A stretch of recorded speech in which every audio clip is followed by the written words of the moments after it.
Tapi kalau Anda misalnya hari ini tiba-tiba dikasih uang 2 miliar, tapi dengan syarat ditukar dengan 1 bola mata, mau tidak? Tidak.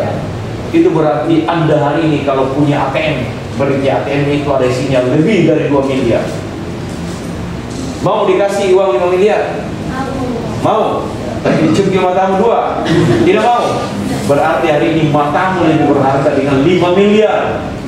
Karena itu babi ayyi ala rabbikuma tukadzibun. Nikmat yang mana lagi yang kita ingkari? Maka sejauh mata memandang itu, yang kita lihat adalah ayat-ayat yang dihamparkan oleh Allah Subhanahu wa taala.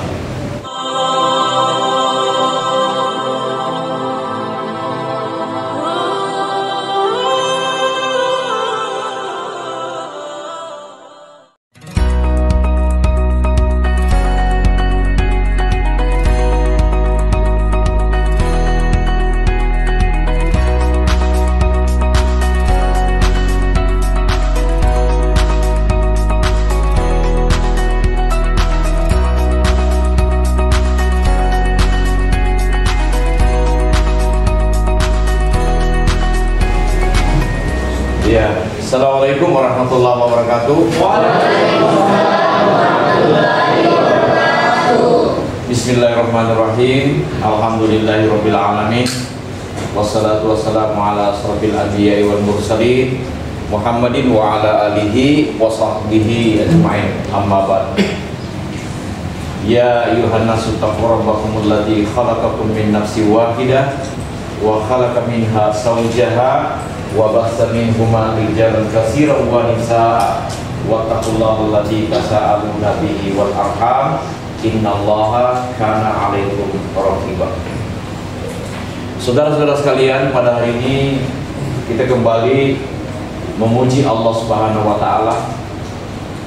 Allah Subhanahu wa taala yang menciptakan alam semesta, Allah yang mendesain penciptaan langit yang berlapis 7, Allah Subhanahu wa taala yang kemudian menciptakan bumi yang berlapis 7, Allah yang menghamparkan bumi seluas-luasnya, Allah yang telah menciptakan manusia, memberikan kita nafas, mengizinkan kita hidup, bernaung di bawah kolong langit Allah dan berpijak di atas bumi Allah Subhanahu wa taala.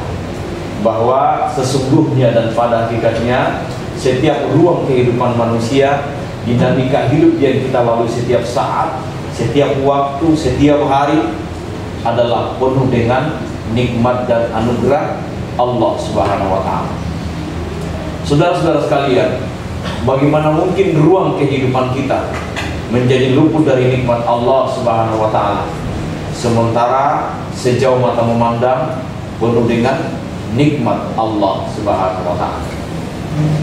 Bagaimana mungkin setiap ruang kehidupan kita menjadi luput dari nikmat Allah, sementara setiap ruang pendengaran kita adalah penuh dengan nikmat Allah Subhanahu wa taala. Tak mungkin setiap langkah menjadi luput dari nikmat Allah, karena setiap langkah kita adalah nikmat yang Allah berikan kepada kita. Demikian juga selanjutnya, mengapa ruang sejauh mata memandang tak pernah luput dari nikmat Allah? Karena yang mengizinkan kita untuk melihat dan memandang sejauh mata memandang itu terhampar nikmat Allah Subhanahu wa taala. Bahkan menurut para pakar, mata manusia bisa membedakan 10.000 warna. 10.000 warna. Yang memberikan nikmat pandangan itu adalah siapa? Allah Rabbul Izzati Jalal. Bayangkan kalau kita hanya bisa mengenal, bisa melihat, tapi hanya bisa mengenal satu warna, maka kemudian itulah yang disebut dengan tuna netra.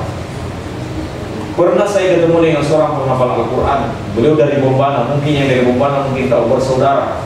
Ada namanya Asma, ada namanya Ansar. Saya sama-sama di forum MTQ sampaikan, bagaimana Ustaz? Hari ini kita tidak bisa melihat dunia. Orang ribut hanya bisa kita dengar, orang nonton tidak bisa kita lihat. Saya bisa bayangkan bagaimana gelapnya kehidupan Ustaz yang tidak bisa melihat indahnya dunia. Apakah Ustaz tidak tersiksa dengan itu? Subhanallah. Beliau mengatakan, mungkin ini adalah pemberian Allah Subhanahu wa ta'ala. Kalau ini adalah pemberian Allah Subhanahu wa ta'ala, maka saya ikhlas menerima ini sebagai titik terbaik di mana Allah Subhanahu wa ta'ala mentakdirkan saya sebagai orang yang tidak bisa melihat indahnya dunia. Saya senang dengan itu dan saya bersyukur. Bayangkan ketika saya tanya saudara-saudara, kira-kira bagaimana sekiranya Anda mendapatkan ahli medis atau mungkin dikasih hadiah untuk bisa kembali melihat indahnya dunia? Anda tahu apa jawabannya? Dia mengatakan, ketika pun ada yang berikan saya kemampuan untuk melihat dunia, maka saya tidak mau. Saya tidak mau. Walaupun ada yang membuat saya ingin melihat lagi, dia tidak mau. Kenapa kita tidak mau melihat dunia?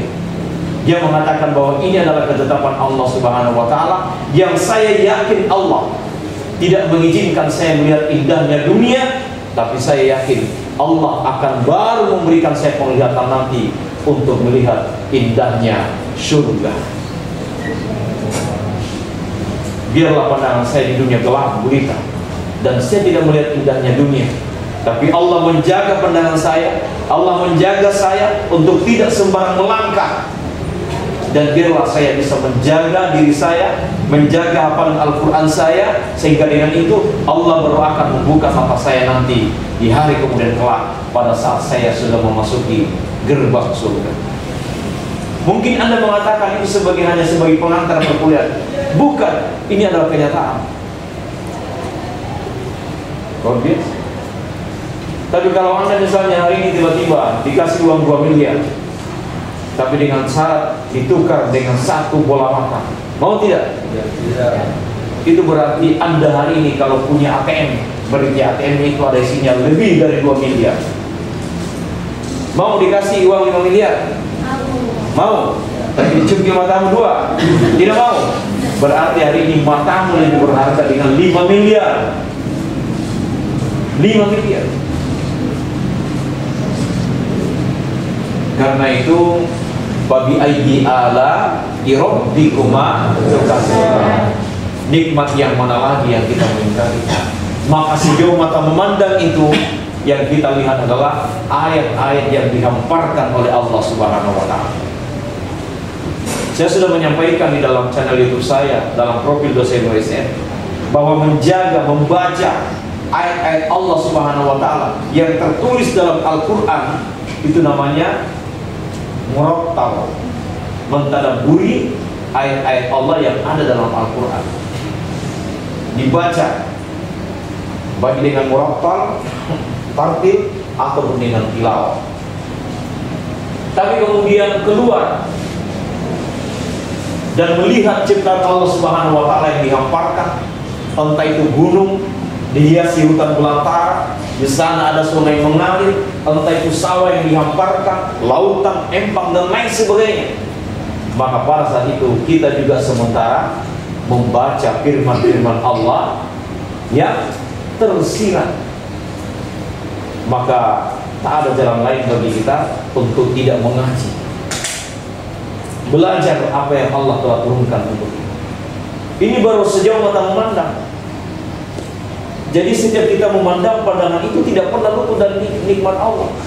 Bagaimana pandangan menjadi luput dari nikmat Allah, sementara yang memberikan kesempatan kepada kita nikmat untuk melihat adalah Allah Rabbul Izzatil Jalal. Demikian pula dengan pendengaran kita. Bagaimana mungkin setiap ruang pendengaran kita menjadi luput dari nikmat Allah, sementara yang memberikan kita kemampuan untuk mendengar adalah Allah Rabbul Izzatil Jalal. Bayangkan kalau kita tiba-tiba tuli, tidak bisa mendengar apa-apa, maka dunia ini menjadi sunyi, hening, tak ada yang bisa terdengar ke dalam telinga. Maka Allah lah yang memberikan kita anugerah pendengaran. Setiap ada getaran, kita rasakan dan kita dengarkan. Setiap orang berbicara, kita bisa dengarkan apa yang dia maksud. Maka itulah nada kehidupan yang bisa dinikmati oleh telinga kita. Dan yang memberikan kita pendengaran adalah Allah Rabbul Izzatil Jalal. Demikian pula setiap kaki melangkah, bagaimana mungkin setiap langkah kita menjadi luput dari nikmat Allah, sementara yang memberikan kita kemampuan dan kesehatan, kesempurnaan fisik, berdiri di atas kaki sendiri, melangkah kemanapun arah yang kita tuju, maka yang memberikan kita kemampuan untuk melangkah adalah Allah Rabbul Izzati. Bayangkan kalau kita lumpuh, tidak bisa kemana-mana. Bisa tidak bayangkan ini? Bayangkan orang yang lumpuh, dia berada dalam zona yang tidak nyaman. Mereka jalani, pasti mereka jalani keadaan itu dengan selalu berdoa, beristighfar, memohon ampun, berdoa mendekatkan diri kepada Allah. Anehnya kita yang diberikan kesempurnaan Allah, itu yang kita lupa. Nanti kita melangkah, kaki kita nanti akan bersaksi di hadapan Allah. Adakah kaki kita itu pernah dia melangkah dan menggapai gerbang masjid, atau tidak pernah dekat dengan masjid? Maka orang yang kuat itu bukanlah anak muda yang bisa mengayun sepeda mulai dari pusat kota sampai batas kota. Anak muda yang kuat itu bukanlah mereka yang bisa bermain bola, main futsal, berjalan ke atas gunung. Anak muda yang kuat bukanlah mereka yang bisa mendaki gunung dan mencapai puncak gunung pendakiannya. Bukan itu yang kuat. Tapi anak muda yang kuat adalah yang bisa melangkah, dan langkahnya dia bisa mengantarnya sampai ke gerbang masjid. Bukan hanya sampai gerbang masjid, tapi masuk dalam ruang masjid, bertakbiratul ihram dan sujud di hadapan Allah Subhanahu wa ta'ala. Karena justru orang yang bisa kemana-mana dengan kekuatannya, sesungguhnya dia lemah. Itulah mengapa pertemuan kemarin saya menerawang saudara-saudara, penerawangan spiritual, bahwa Anda kuat secara lahiriah, tapi sungguh batin Anda rapuh. Kalau ingin melihat laki-laki yang kuat, lihatlah mereka yang bisa menggapai masjid. Walau tidak setiap saat, tapi ketika punya kesempatan, punya kemampuan, maka kau kuatlah, panggil dan penuhilah panggilan itu. Ini kaki kita. Kemudian denyut nadi, aliran darah, detakan jantung, semuanya dipenuhi dengan nikmat Allah. Bagaimana mungkin nadi kita luput dari nikmat Allah, sementara jantung kita memompa darah, dan darah itulah yang membuat nadi itu berdenyut. Helaan nafas tak mungkin luput dari nikmat Allah, karena pada saat kita bernapas, hembuskan nafas, menarik nafas, itu berarti nafas itulah sesungguhnya yang dimaksud dengan tanda-tanda kehidupan. Tanda-tanda kehidupan. Anda saja ini kalau dicelup ke dalam kolam tanpa bangkit, 2 menit game Anda. Hanya 2 menit. Siapa yang bisa tahan di sini napasnya 1 menit? Ada? Mungkin yang biasa berenang. Hanya nafas lah yang membuat kita ini masih hidup. Siapa yang pemilik nafas itu? Sampai hari ini ada dokter yang hebat, lalu kemudian memberikan kita bantuan nafas, kemudian bertahan dan masih hidup. Ada tidak? Belum ada, tidak terbuka. Sehebat. Jadi inilah sains dan teknologi. Nanti puncaknya falsafat ilmu akan menyadarkan kita bahwa ilmu setinggi apapun itu, klimaksnya adalah menyadari bahwa semua itu adalah merupakan desain dari Sang Maha Kuasa Allah Rabbul Izzatil Jalal. Oleh karena itu saudara-saudara sekalian, inilah tugas kita. Jangan Anda selalu merasa baik-baik saja. Seperti hari ini Anda mungkin merasa baik-baik saja dengan kondisi kita di Kolaka. Tapi hari ini bangsa kita sementara diancam oleh disintegrasi. Jangan kita merasa dunia ini baik-baik saja. Orang di Libanon, Israel, kemudian Palestina, dan beberapa negara di Timur Tengah, sementara mereka menghirup nuklir setiap saat. Kenapa? Karena itulah dunia saat ini. Termasuk ruang kehidupan kita di kampus ini ada nikmat Allah. Apa itu nikmatnya? Adalah nikmat aman. Kita aman-aman saja. Orang di Palestina itu mereka mau baca Al-Quran terhalang oleh bom yang datang bertubi-tubi setiap saat. Mereka mau sekolah tapi sekolah mereka dibom. Mereka ingin ketemu dengan gurunya tapi sulit, mereka dicekal. Mereka mau masuk beribadah dalam Masjidil Aqsa, tapi mereka harus mempertaruhkan nyawanya untuk bisa mencapai titik sujud. di Masjidil Aqsa. Lalu kita di sini hanya merasa baik-baik saja, tidak punya kepedulian. Oke lah, kita tidak bisa ke sana. Mungkin itu urusan mereka. Tapi minimal saudara-saudara sekalian, apa yang menimpa saudara-saudara kita di sana, jadikan sebagai bahan instrumen dan renungan bagi kita bahwa Allah memberikan keamanan dan kemampuan bagi kita hari ini, terbuka ruang seluas-luasnya untuk menunjukkan identitas kita dan kemudian menunjukkan ketekunan kita beribadah kepada Allah Subhanahu wa Ta'ala. Bayangkan kalau misalnya mereka sudah bertaruh nyawa, keselamatannya terancam, mereka disuruh pindah dari Palestina, mereka tidak mau. Kalau itu terjadi ke kita, Anda jangan sholat. Kalau Anda sholat, maka saya akan kasih nilai error. Baru diancam begitu, pasti kita sudah latah, pasti kita goyah, tak mampu berdiri di atas diri sendiri yang punya karakter dan punya kegiatan yang kuat. Seperti itu saudara-saudara sekalian. Oleh karena itu, kalau Anda kuliah dengan sebaik-baiknya. Saya senang tadi begitu saya datang, Anda sudah membuat saya terlambat. Kenapa? Anda sudah dalam ruangan, ketua tingkat sudah diskusi, baru saya datang. Itu berarti saya terlambat. Karena definisi terlambat itu adalah datang setelah acara dimulai. Dan Anda sudah kuliah baru saya datang, berarti saya terlambat. Terima kasih saudara sudah menegur saya. Sebagai klarifikasi, begitu saya datang tadi, kalau dari rumah ada mahasiswa yang datang hadang saya, harus ketemu dengan kepala biro, dengan keuangan karena sedikit ada masalah. Saya antar ke sana dulu, lalu kemudian saya bisa lagi. Saudara-saudara sekalian, inilah yang saya sampaikan pada hari ini, bahwa hari ini dinamika kehidupan dunia benar-benar harus kita jadikan sebagai bahan renungan. Tingkat kepekaan kita harus kita tingkatkan. Jangan terlalu sibuk mengurus diri sendiri. Adalah sebuah kesombongan spiritual, kesombongan akademik. Kalau kita hanya rajin belajar saja, urusan kita dengan dosen, yang kita targetkan adalah kuliah, tapi alam sekeliling kita abaikan.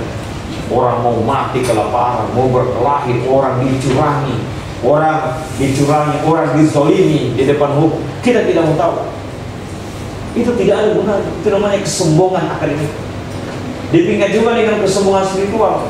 Apa itu kesombongan spiritual? Kerjanya hanya ambil wudhu, sholat di masjid berjamaah, tetangganya berkelahi, masyarakatnya bermaksiat, tapi dia tidak mau tahu.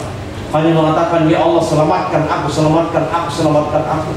Tidak pernah dia sertakan tetangganya, sertakan lingkungannya, sertakan teman-teman yang lain untuk juga diselamatkan di hadapan Allah Subhanahu wa Ta'ala.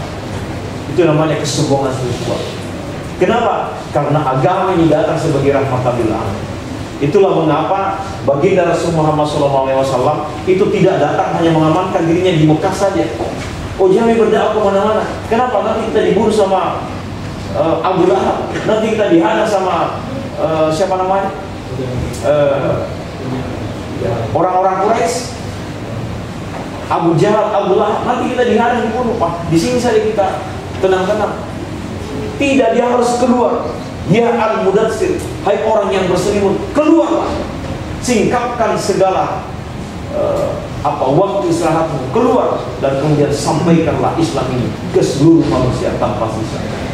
Maka dia mempertaruhkan nyawanya untuk menyelamatkan manusia. Dan garis keselamatan itulah yang kepada kita diwariskan hari ini. Begitu saudara-saudara sekalian. Jadi begitu kita masuk, kita harus agak tinggi nadanya begitu. Bukan juga gaspur, karena ini belum pur. Agak tinggi nadanya, karena saya tahu pikiran kalian sekarang ini, lagi-lagi kalau saya terang ini, kalian terlalu percaya diri sebagai orang hebat, percaya diri sebagai orang yang baik-baik saja. Padahal kalau saya terombang secara spiritual, kalian ini keropos. Makanya saya ingin mengatakan bahwa mata kuliah ini adalah mata kuliah yang sangat urgent. Sedemikian urgentnya mata kuliah, kalau ada orang yang dapat nanti nilai C, Maka di mana-mana Anda bawa jasanya, maka yang paling dicari adalah moral kalian dan karakter kalian. Apa ukurannya? Nilai akademik nanti di agama berapa nilainya? Kalau dapat nilai CR, jadi paham? Maka hati-hati dan lebih seriuslah untuk menggali potensi akademik, karakter dan potensi spiritual. Ya, oke. Dan hari ini saya pasang kamera di situ bukan karena gagah-gagahan. Saya hari ini waktu bertepatan mengajar di kampus 2. Tiba-tiba kemarin karena saya baru aktif mengajar setelah 4 tahun saya menjadi teknik, aktif lagi mengajar. Lalu kemudian saya dapat jadwal beberapa kelas termasuk di Kolaka dan di Tagirada. Karena saya belum punya kesempatan untuk mengatur waktu, maka saya harus merekam apa yang disampaikan hari ini dan kemudian nanti sampaikan ke mereka, bahwa apa yang saya sampaikan dalam perkuliahan hari ini juga akan tersampaikan ke mereka. Yang kedua, ya sudah ada yang lihat profil saya di channel YouTube saya? Sudah pernah lihat? Yang saya sampaikan kemarin di ruang sebelah? Belum pernah lihat? Belum pernah? Belum pernah? Belum pernah? Belum pernah? Berarti Anda tidak punya telinga. Punya telinga tapi tidak mendengar. Mungkin mendengar tapi tidak pernah. Pernah sampaikan di sebelah kan? Mau kita perkenalan toh? Pernah kan? Atau belum? Pernah atau belum? Pernah. Jadi saya ini masih boleh bicara di sini atau tidak ini? Hah? Sebab ini kalau kita mengangkat ini kesimpulan penelitian, hanya siapa yang sudah lihat profil saya? Tidak ada. Siapa? Hah? Profilnya di yang itu? Apa? Apa yang Anda lihat? Video tentang profil apa? Hanya belum diputar habis. Nah itu kan kita kan sekarang kan berpekal sepenggal, nonton sepenggal. Hari ini kita nanti menyebarkan fitnah. Ini jadi kita ini semangat literasi kita sangat kurang. Yang akan membaca nonton saya tidak ada. Iya kan? Ya gimana ini? Saya ingin lanjut bicara atau tidak ini? Lanjut Pak. Tapi survei membuktikan Anda tidak mendengar saya. Mendengar Pak? Mendengar Pak? Tidak. Instruksi saya sebagai instrumen perkuliahan Anda tidak lakukan. Yang kedua, sudah buat tugas tentang bukti-bukti keislaman itu. Belum juga wakil ekonomi depan itu. Belum juga.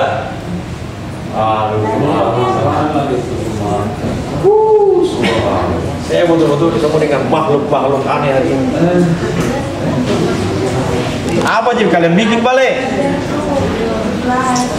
Nah ini.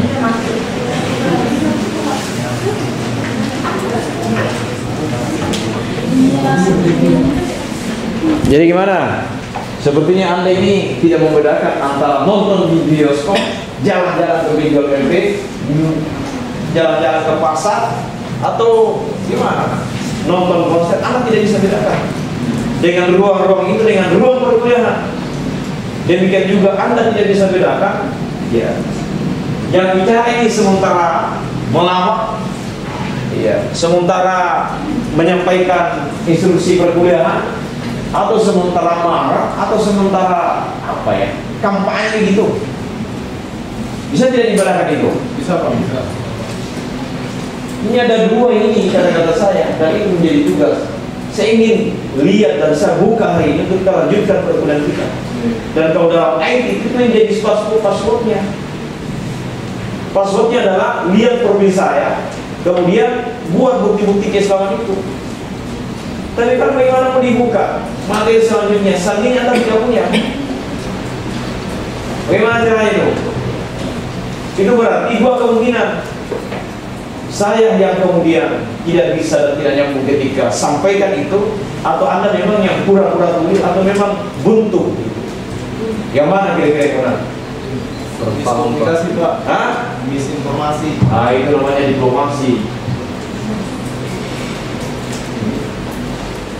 Jadi gimana kira-kira? Kita lanjut atau tidak ini? Lanjut Pak, lanjut. Atau saya menganggap Anda tidak siap menerima saya?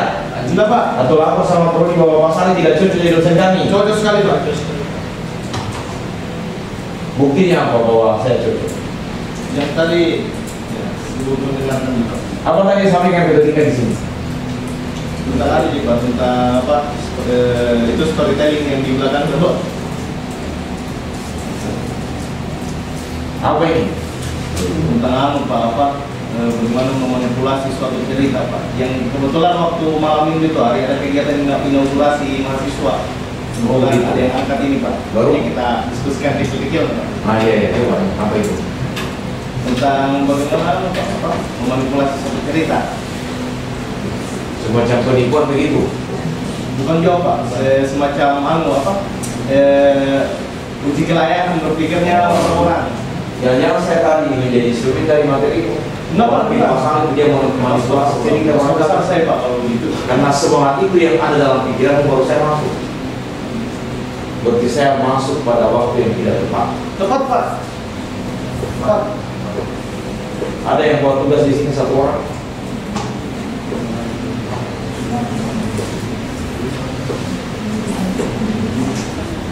Saya ini akan membagikan kepada kalian formulir perkuliahan. Yang salah satu di sini adalah menuliskan identitas Anda, siapa orang tuanya, dan uraikan kepada saya bahwa Anda adalah orang-orang yang baik dan layak berhadapan dengan saya dalam momen mata kuliah. Kenapa? Saya ingin mengenal Anda semuanya. Dan salah satu ciri saya dan semangat semua dosen yang aku lakukan itu adalah mengenal mahasiswa. Saya tidak boleh tidak mengenal Anda. Demikian juga saya ini mengenai kalau Anda tidak suka dengan saya, Allah yang kemudian SK dan kontrak perkuliahan yang mengharuskan Anda harus mengenal saya. Saya tidak butuh Anda kenal saya, tapi di kewajiban Anda. Tapi untuk mengenal saudara-saudara saya butuh, karena saya akan memberikan penilaian dengan pendekatan akademik, dengan pendekatan moral, dan dengan pendekatan spiritual. Dan saya tidak boleh hanya menerawang Anda secara spiritual, tapi saya juga menerawang Anda siapa Anda sesungguhnya. Gimana ya? Betul-betul aneh ini, makhluk-makhluk aneh itu. Sampai hari ini saya belum mengatakan bahwa Anda adalah makhluk yang seutuhnya. Oleh karena itu, tugas Anda adalah buktikan kepada saya bahwa Anda bukan makhluk-makhluk aneh. Atau yang tidak sepakat kalau saya mengatakan dia adalah makhluk-makhluk aneh. Makhluk-makhluk aneh itu adalah makhluk yang misterius, dan manusia adalah makhluk misterius.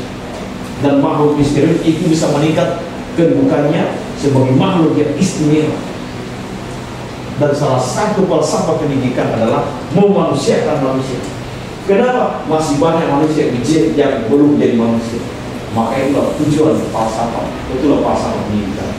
Dan kalau Anda hari ini tidak ingin meninggalkan status sebagai makhluk aneh menjadi makhluk yang hebat, ya silahkan pilih untuk buka pintu. Mana sudah masuk dari anak temannya di pintu kita sudah masuk? Belum. Nah itu kesalahan saya. Ini juga kalian ini tidak boleh begitu. Masa teman kelas itu kan? Iya Pak. Siapa tadi kunci itu? Nah itu malah kunci pintu dia. Kan kepekaan. Kau dan temanmu tidak kuliah. Kalau dia apa? Ketertinggalan sumber tanggung jawab. Siapa? Panggil nama dia itu. Siapa? Aduh, gimana?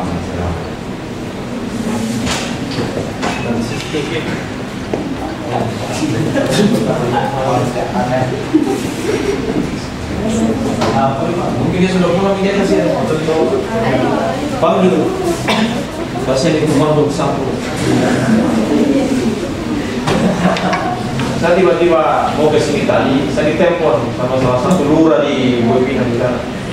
Dia tidak kenal saya, bukan keluarga saya, tapi dia tahu saya dari temannya tetangga saya. Namanya orang cari kebaikan kan? Pernah waktu ada orang ditilang oleh tetangga saya, kebetulan tetangga itu adalah polisi lalu lintas.